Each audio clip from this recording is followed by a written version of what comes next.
Hello viewers, welcome back to our channel. आज 15 अगस्त के दिन सबसे पहले तो आप सभी को देश के 74वें स्वतंत्रता दिवस की हार्दिक बधाई। सबसे पहले आज हम लोग इस स्वतंत्रता दिवस के बारे में ही कुछ फैक्ट्स देख लेते हैं। जैसा कि फर्स्ट पॉइंट कह रहा है, India has been independent for 73 years. देश जो है 15 अगस्त 1947 को पार्टीशन के बाद आज़ाद हुआ था और तभी से प्रतिवर्ष स्वतंत्रता दिवस 15 अगस्त को भारत का मनाया जाता है। जो दूसरा देश बना था पाकिस्तान, उसका स्वतंत्रता दिवस 14 अगस्त को होता है। दूसरा पॉइंट है, India is named after the river Indus. Sindhu नदी, जिसको हिंदी में कहते हैं, यह 2904 किलोमीटर लंबी भारत से होकर बहने वाली नदी जो पाकिस्तान के रास्ते अरब सागर में मिल जाती है, उस नदी के नाम पर भारत का नाम रखा गया है। तीसरा फैक्ट कह रहा है, India has had 13 full time presidents. Next one is, current time president कौन है? माननीय श्री रामनाथ कोविंद जी। ठीक है। नेक्स्ट है, India has had only one female president which was Pratibha Patil ji. ठीक है। नेक्स्ट पॉइंट कह रहा है, India's space programme is among the top 5 space programmes. Next, India has had 14 prime ministers. Current time में श्री दामोदर दास नरेंद्र दामोदर दास मोदी जी। नेक्स्ट कह रहा है, India has only had one female prime minister which was Shrimati Indira Gandhi. Next है point, India's national animal is tiger. India is the 7th largest country in the world by area and India is the largest democracy in the world. Next point है, India's national flower is the Indian lotus, जिसे हिंदी में कमल कहते हैं। Population की बात करें तो India is the second most populated country after China. China के बाद दूसरे नंबर पर पॉपुलेशन विश्व में भारत की है। अब शुरू करते हैं कुछ इंपॉर्टेंट करंट अफेयर्स जो आपके अपकमिंग कॉम्पिटिटिव एग्जामिनेशन में आ सकते हैं। सबसे पहला पॉइंट कह रहा है, प्रधानमंत्री नरेंद्र मोदी जी ने किस उद्देश्य के लिए ईमानदार का सम्मान मंच के शुरुआत की घोषणा की है? तो यह शुरू किया गया है ट्रांसपेरेंट टैक्सेशन के लिए, यानी कर व्यवस्था जितनी ज़्यादा पारदर्शी हो जिससे लोगों का विश्वास सरकार में और सरकार की नीतियों में बना रहे और सरकार को भी नज़र रखने में आसानी हो, कोई टैक्स की चोरी ना कर पाए। हिंदी में क्या कहेंगे? पारदर्शी कराधान।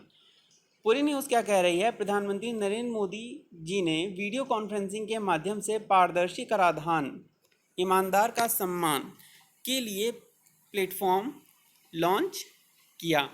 यह नया प्रत्यक्ष कर सुधारों की यात्रा को और भी आगे ले जाएगा और ईमानदार करदाताओं को पुरस्कृत भी करेगा, यानी जो लोग टैक्स अपना ईमानदारी से दे रहे हैं उनके लिए रिवॉर्ड्स जैसा भी इसमें होगा। नेक्स्ट पॉइंट कह रहा है, प्रख्यात फेमस व्यक्तित्व पर्सनालिटी जीके मेनन जी का निधन हो गया। वे निम्न में से किस कार्य हेतु प्रसिद्ध थे? तो जीके मेनन जी फेमस थे पत्रकारिता के लिए। वरिष्ठ खेल पत्रकार जीके मेनन जी का निधन हो गया। इन्होंने इंडियन एक्सप्रेस और द टाइम्स ऑफ इंडिया के साथ काम किया और 1990 के दशक की शुरुआत में अपने फ्रीलांस करियर को अलविदा कह दिया। इन्होंने क्लब स्तर पर क्रिकेट प्रतियोगिताओं में भी भाग लिया था। वह 1992 से 93 की बॉम्बे यूनिवर्सिटी टीम के प्रबंधक थे, जिसने बेंगलुरु में फाइनल में दिल्ली को हराकर रोहिंग्टन बेरिया ट्रॉफी जीती थी। नेक्स्ट पॉइंट कह रहा है आज का, नीति आयोग के अटल इनोवेशन मिशन AIM ने निम्नलिखित में से किस संस्था के सहयोग से छात्र उद्यमिता कार्यक्रम SEP 2.0 का मतलब ही है कि दूसरा संस्करण तैयार किया है? तो यह तैयार किया गया है डेल टेक्नोलॉजीज़ की हेल्प से। अटल इनोवेशन मिशन जो नीति आयोग के अंतर्गत है, इसमें डेल टेक्नोलॉजीज़ की मदद से छात्र उद्यमिता कार्यक्रम का दूसरा संस्करण तैयार किया गया है। नीति आयोग के अटल नवाचार मिशन, इनोवेशन की हिंदी नवाचार, द्वारा डेल टेक्नोलॉजीज़ के साथ भागीदारी में छात्र उद्यमशीलता कार्यक्रम के दूसरे संस्करण को लॉन्च किया गया है। छात्र उद्यमशीलता कार्यक्रम को अटल टिंकरिंग लैब्स ATLS अटल्स के नवाचार युवा नवाचारकर्ताओं अन्वेषकों इनोवेटर्स के लिए लॉन्च किया गया है ताकि उन्हें डेल वॉलंटियर्स के साथ मिलकर काम करने में सक्षम बनाया जा सके। नेक्स्ट पॉइंट कह रहा है खोजी पत्रकारिता के लिए इन्वेस्टिगेटिव जर्नलिज्म के लिए एशियन कॉलेज ऑफ जर्नलिज्म का अवार्ड 2019 के लिए दिया गया है। याद रखिएगा व्यूअर्स, ये 2019 के लिए खोजी पत्रकारिता के लिए एशियन कॉलेज ऑफ जर्नलिज्म का अवार्ड किसने जीता है? तो यह अवार्ड जीता है नितिन सेठी ने। इमेज में आप देख पा रहे होंगे पत्रकार नितिन सेठी को खोजी पत्रकारिता के लिए Asian college of journalism ACJ award 2019 का विजेता घोषित किया गया है। शिव सहाय सिंह सोशल इम्पैक्ट जर्नलिज्म के लिए KP Narayan Kumar memorial award का विजेता भी घोषित किया गया है। यह पुरस्कार विश्व स्वास्थ्य संगठन WHO वर्ल्ड हेल्थ ऑर्गेनाइजेशन की मुख्य वैज्ञानिक सौम्या स्वामीनाथन द्वारा 2021 की क्लास के उद्घाटन पर एक वर्चुअल समारोह के दौरान प्रदान किया गया। नेक्स्ट पॉइंट कह रहा है किस राज्य सरकार ने कौशल भारत मिशन के तहत उन्नत कौशल प्रशिक्षण प्रदान करने हेतु विश्व स्तरीय वर्ल्ड क्लास कौशल विकास संस्थान स्थापित करने के लिए राष्ट्रीय कौशल विकास निगम NSDC के साथ समझौता ज्ञापन MOU मेमोरेंडम ऑफ अंडरस्टैंडिंग पर हस्ताक्षर किया है? तो MOU साइन सेरेमनी हुई है government of Goa and national skill development corporation के मध्य में। अब आपको पता होना चाहिए कि गोवा का CM इस समय कौन है। तो गोवा के CM है प्रमोद सावंत जी, लेकिन जो इमेज में आपको दिख रहे हैं वो गोवा के CM नहीं है, ठीक है। ये हैं गोवा के विकास और उद्यमिता निदेशालय के मंत्री। पूरी न्यूज़ क्या कह रही है? गोवा के कौशल विकास और उद्यमिता निदेशालय DSDE ने कौशल भारत मिशन के लिए उन्नत कौशल प्रशिक्षण प्रदान करने के लिए एक विश्व स्तरीय कौशल विकास संस्थान स्थापित करने के लिए राष्ट्रीय कौशल विकास निगम NSDC के साथ एक समझौता ज्ञापन पर हस्ताक्षर किया। केंद्रीय कौशल विकास और उद्यमिता मंत्री महेंद्र नाथ पांडे और गोवा कौशल विकास मंत्री विश्वजीत राणे जी के बीच में यह समझौता ज्ञापन पर हस्ताक्षर हुआ है। संस्थान की स्थापना उत्तर गोवा के मापुसा के ओल्ड ओसिलो अस्पताल के विरासत भवन में करने का प्रस्ताव है। तो आपको ये याद रखना है स्टूडेंट्स कि केंद्रीय कौशल विकास और उद्यमिता मंत्री कौन है? महेंद्र नाथ पांडे जी। और गोवा कौशल विकास मंत्री कौन है? विश्वजीत राणे जी। इसके बाद अगली न्यूज़ कह रही है नितिन गडकरी जी के द्वारा अनावरण किए गए कोरोना वायरस को विघटित करने के लिए विकसित एक घोषित माइक्रोवेव डिवाइस को क्या नाम दिया गया है? तो जो माइक्रोवेव डेवलप किया गया है जो टेम्परेचर वेरिएशन के द्वारा कोरोना वायरस को डिसइंटीग्रेट करता है उसका नाम है अतुल्य। जैसा कि आप इमेज में देख पा रहे होंगे microwave device Atulya to disintegrate novel corona virus unveiled by Nitin Gadkari ji.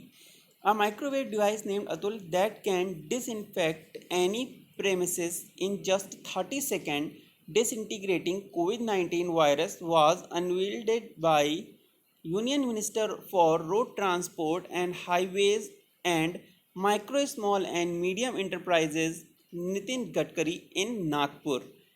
Certified by the Defense Research and Development Organization DRDO and based on French and American standards, the device is 100% made in India and has been manufactured under the aegis of MSME, the department which is under Nitin Gadkari. Next point says Bharat कितनी राशि को credit line के माध्यम से greater माले connectivity project को वित्त पोषित करेगा? ग्रेटर माले आपको याद होगा मालदीव, कल के वीडियो में हमने आपको बताया ही था, ठीक है। तो केवल टूरिज्म ही नहीं बल्कि कनेक्टिविटी के लिए भी मालदीव के साथ कई समझौते किए जा रहे हैं और 400 मिलियन अमेरिकी डॉलर यह राशि है जो क्रेडिट लाइन के माध्यम से ग्रेटर माले कनेक्टिविटी प्रोजेक्ट को दी जाएगी। आप इमेज में देख पा रहे होंगे ग्रेटर माले कनेक्टिविटी प्रोजेक्ट। पूरी न्यूज़ क्या कह रही है देख लीजिए। It will be a 6.7 kilometre bridge project connecting Male with Gulifalhu port and Thailafushi Industrial Zone, which will help in revitalizing the revitalizing and transforming the Maldivian economy. Once completed, this landmark project will streamline connectivity between the four islands, thereby boosting economic activity, generating employment, and promoting holistic urban development in the Malay region, which is in Maldives. Next point says निम्नलिखित में से किस राज्य सरकार ने विभिन्न शहरों में 16 नए साइबर अपराध पुलिस स्टेशनों को बनाने की घोषणा की है? तो यह घोषणा की गई है उत्तर प्रदेश में. UP government open 16 new cyber crime police stations in different cities. In view of the growing cyber crimes during lockdown, cyber crimes में काफ़ी ज़्यादा बढ़ोतरी हुई है. इसी को देखते हुए जो उत्तर प्रदेश सरकार है उसने 16 नए cyber crime police stations different cities में ओपन किए हैं उत्तर प्रदेश के अंदर. Earlier there were only 2 police stations in Lucknow and Gautam Buddha Nagar for cyber crimes. To check growing cases of crimes in the virtual domain, the state government had decided to open cyber stations and police stations in 16 cities, and a proposal related to this was passed by the state cabinet earlier. Next point says traffic signal और science पर महिलाओं के प्रतीक अंकित करने वाला भारत का पहला शहर कौन सा बन गया है? तो भारत का पहला शहर मुंबई है, जहां पर ट्रैफिक सिग्नल्स पर जो अभी तक मेल साइन बना होता था उसको रिप्लेस करके वुमेन्स के या गर्ल्स के साइन बनाए जाएंगे. ऐसा इसलिए किया गया है जिससे जेंडर न्यूट्रलिटी या जेंडर इक्वलिटी को बढ़ावा मिले. मुंबई की दादर ट्रैफिक सिग्नल और साइंस पर महिलाओं के प्रतीक का इस्तेमाल करने वाला भारत का पहला शहर मुंबई बन गया है. ब्रह्म मुंबई नगर निगम द्वारा ट्रैफिक सिग्नल पर वुमेन साइंस को प्रदर्शित किया गया है, जो इस मेल डोमिनेटिंग सोसाइटी में जेंडर इक्वलिटी को और चेंजेस जो हो रहे हैं उसको दर्शाता है. नेक्स्ट पॉइंट कह रहा है निम्नलिखित में से किस मंत्रालय ने स्वच्छ भारत मिशन अकादमी शुरू की है? तो यह शुरू की गई है जल शक्ति मंत्रालय के द्वारा.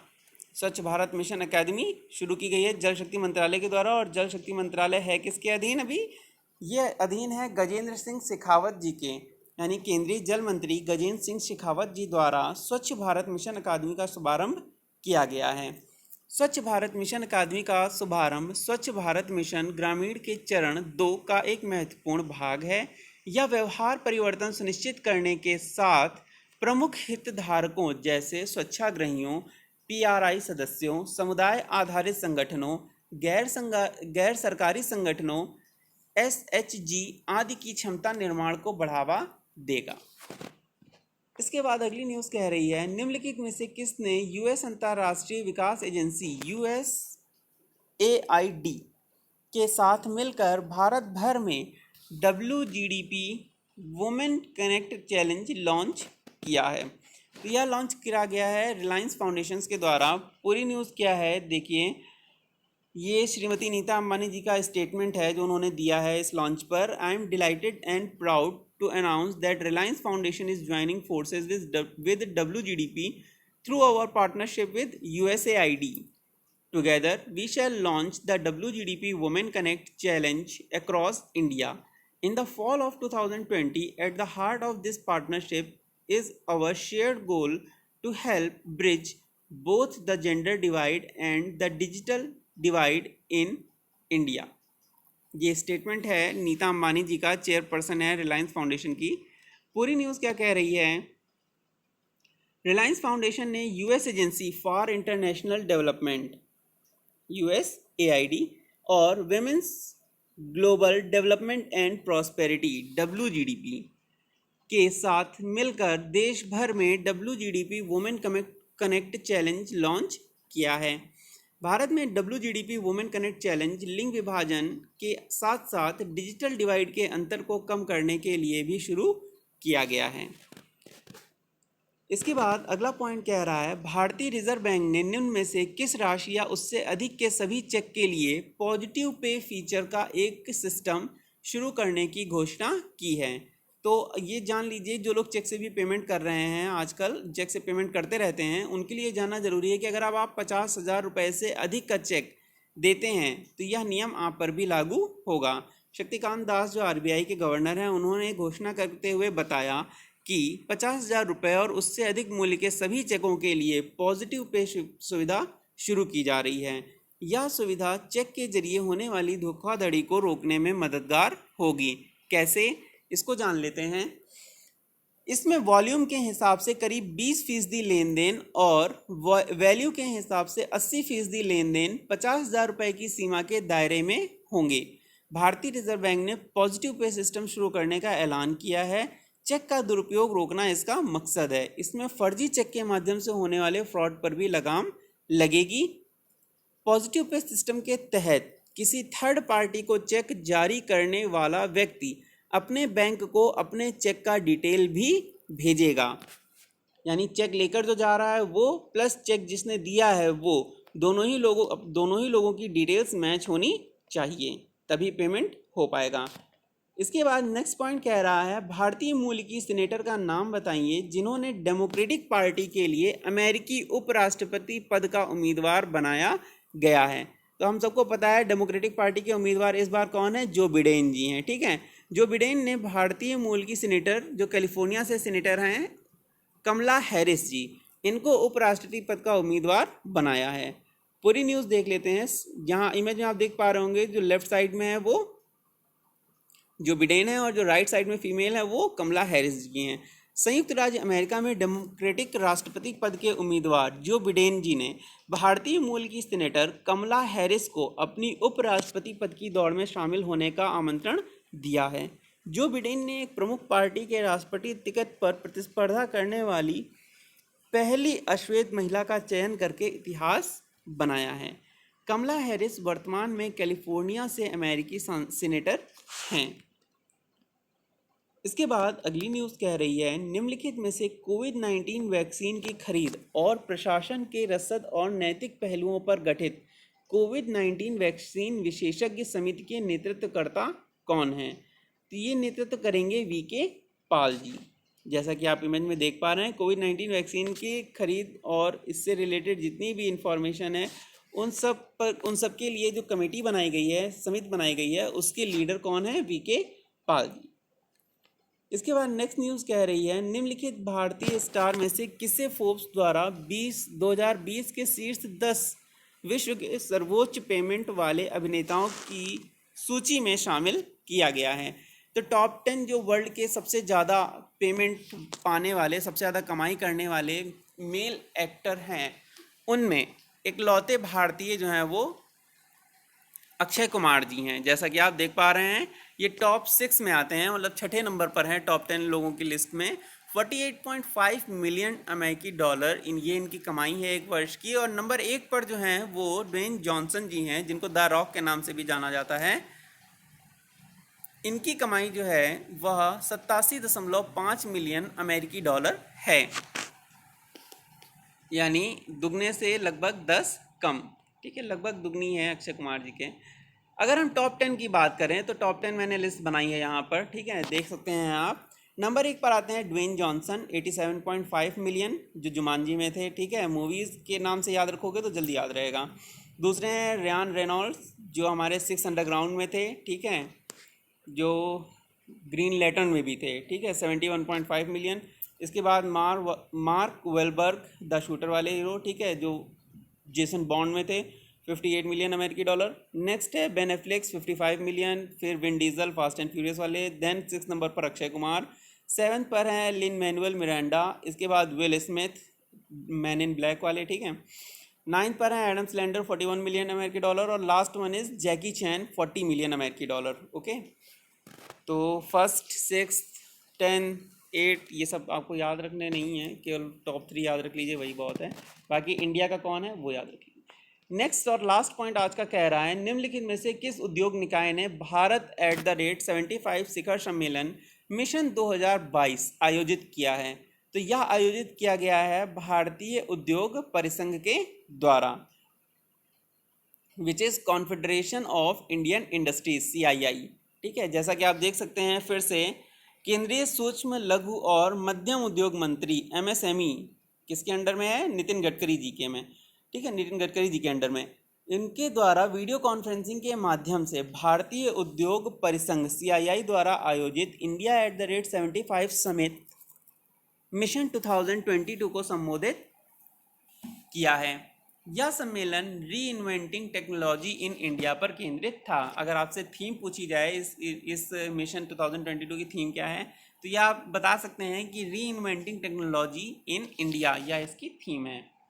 तो ये थे स्टूडेंट्स आज के 15 अगस्त के कुछ इंपॉर्टेंट करंट अफेयर्स। अगले वीडियो में मिलते हैं फिर से कुछ नए करंट अफेयर्स के साथ में। टिल देन रिवाइज करिए and take care. Thanks for watching.